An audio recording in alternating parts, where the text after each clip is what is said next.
Bonjour et bienvenue aux 12h30 à la une de l'actualité.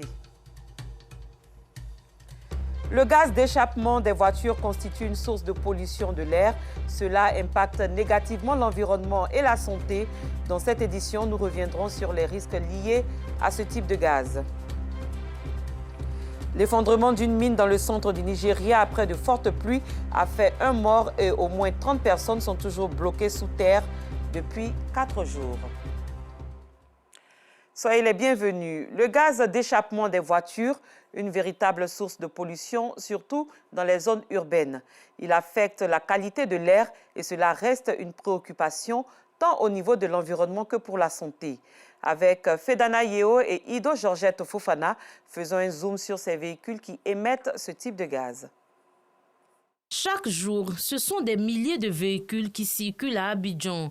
Ces véhicules motorisés dans leur usage produisent un gaz qui peut être nocif. La fumée, là, ça nous empêche de bien respirer, mais on est obligé de faire avec. Souvent, on est enrhumé à plusieurs reprises, même à cause de ça. Les gaz d'échappement, pour nous, même notre santé, déjà, c'est un problème. Parce que quand vous voyez souvent, ça fait des fumées où nous-mêmes, on passe dedans.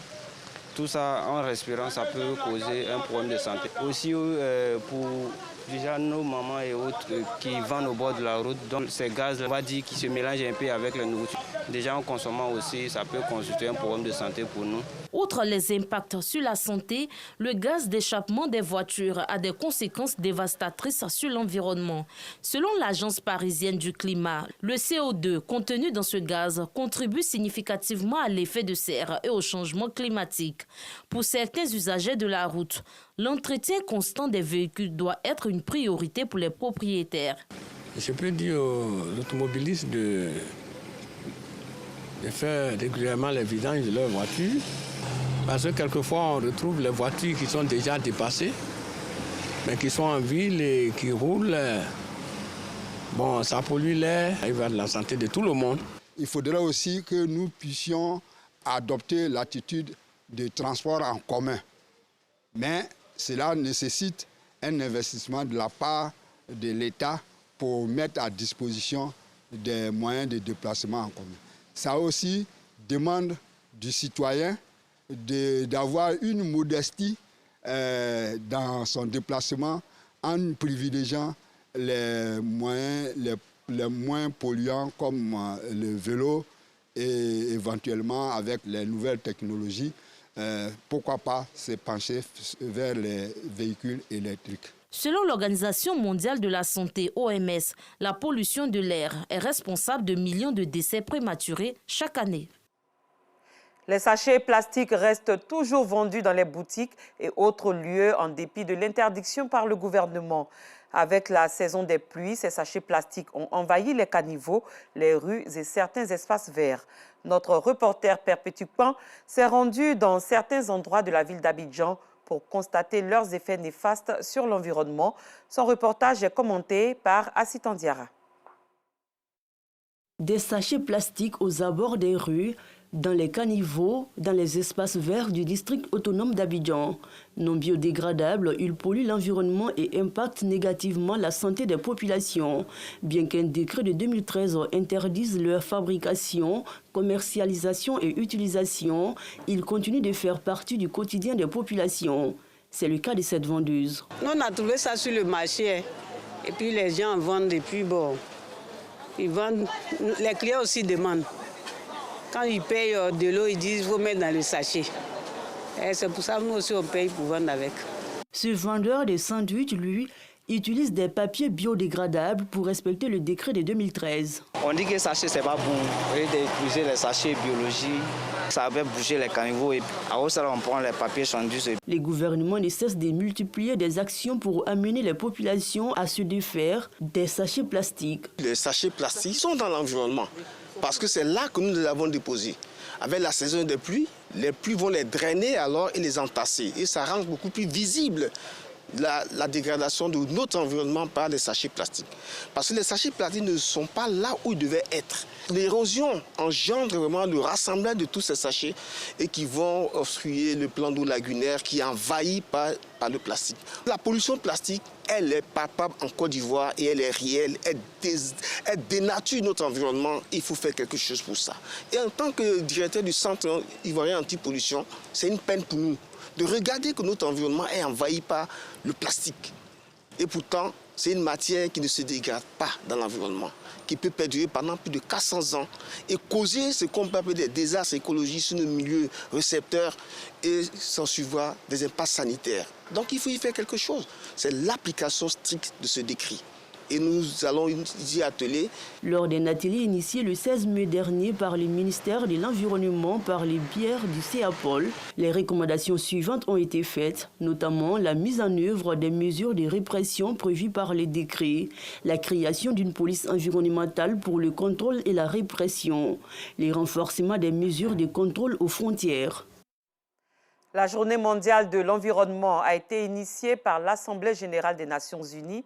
Elle vise à encourager les actions en faveur de l'environnement et à lutter contre la désertification.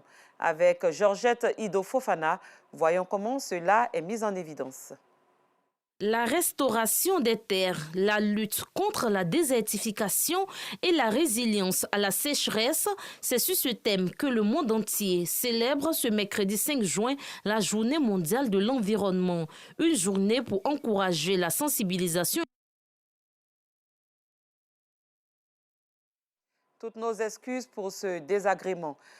Autre chose à présent, l'art oratoire, qui est l'art de convaincre et d'émouvoir par la parole, requiert un apprentissage, chose à laquelle se sont soumis des jeunes. Ils ont été notamment initiés à la prise de parole en public. Les détails avec Justin Kwasi. L'art oratoire est un atout pour les leaders de demain.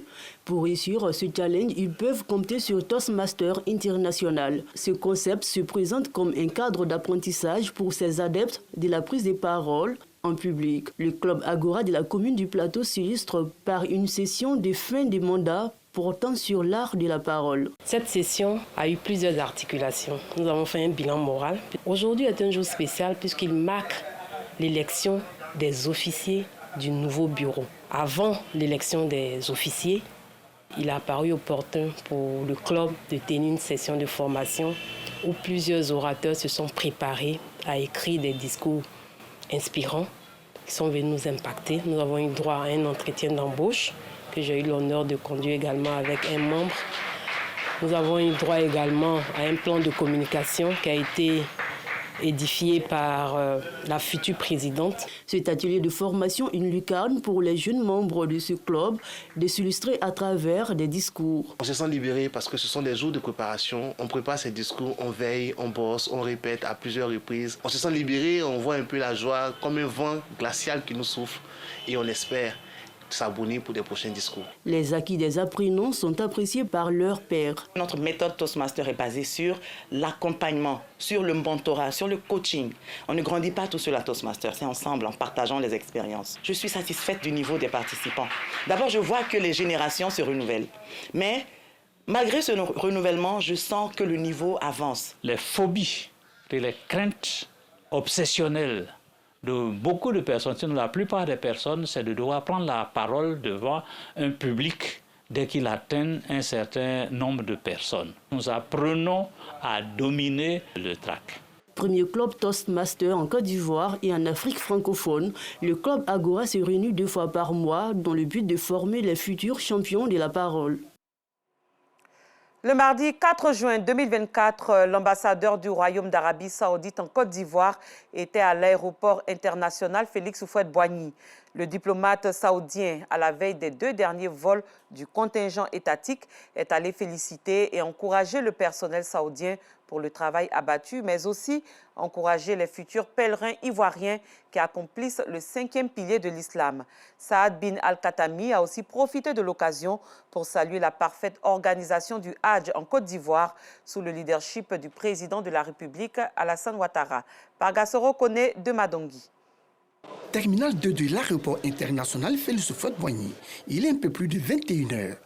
L'ambassadeur du Royaume d'Arabie Saoudite appose lui-même, dans le passeport de ses candidats au Hajj, le tampon pour le départ en Terre Sainte, à l'occasion du pèlerinage à la Mecque, 5e pilier de l'islam. Cet acte du diplomate saoudien s'inscrit dans le cadre du projet 2 de Tariq Makka, ou la route de la Mecque. Venu de Paris, la Sénat s'est réjouie du geste de l'ambassadeur. Je suis très ravi parce que c'est spécial pour moi. C'est pourquoi j'ai fait une photo pour montrer à toute la famille que c'est l'ambassadeur qui a tamponné mon passeport pour la Mecque. Saad bin Al-Khatami est venu encourager et féliciter, à la veille des 2 derniers départs, le personnel saoudien pour le travail abattu.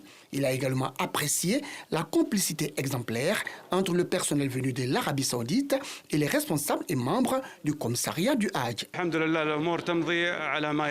Les choses se sont déroulées comme nous avons planifié et mieux même.